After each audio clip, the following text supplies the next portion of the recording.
તાપી જિલ્લાના વ્યારામાં દશેરાના પર્વમાં હિન્દુ મુસ્લિમ ભાઈચારાની અનોખી મિસાલ સામે આવી રહી છે।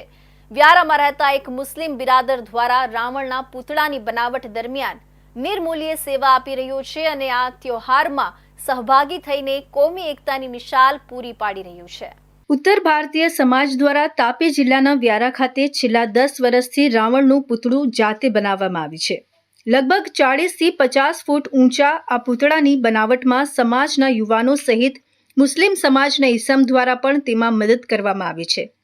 નિર્મૂલ્યે અને નિસ્વાર્થપણે મુસ્લિમ બિરાદર દ્વારા રાવણના પૂતળાની સજાવટમાં છેલ્લા 10 વર્ષથી સહભાગી થઈ રહ્યું છે।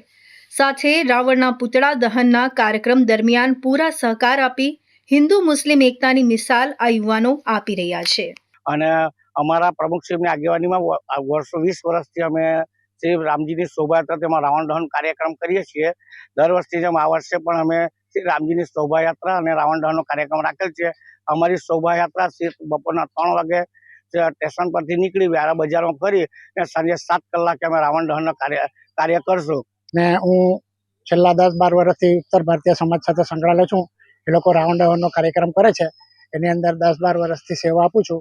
મારું કામ રાવણના ચહેરાને ઉપસાવવાનું છે। એની અંદર આંખ ને ચાંદલો, મૂળું અને કાન ને એ બધું ડેકોરેશન કરવાનું કામ કરું છું।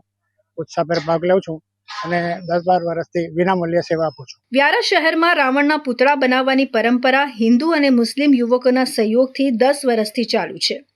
મુસ્લિમ ઈસમ નિઝામુદ્દીન અને અન્ય યુવાનોની નિસ્વાર્થ સેવા આ તહેવારને ભાઈચારાની મિસાલ બનાવે છે।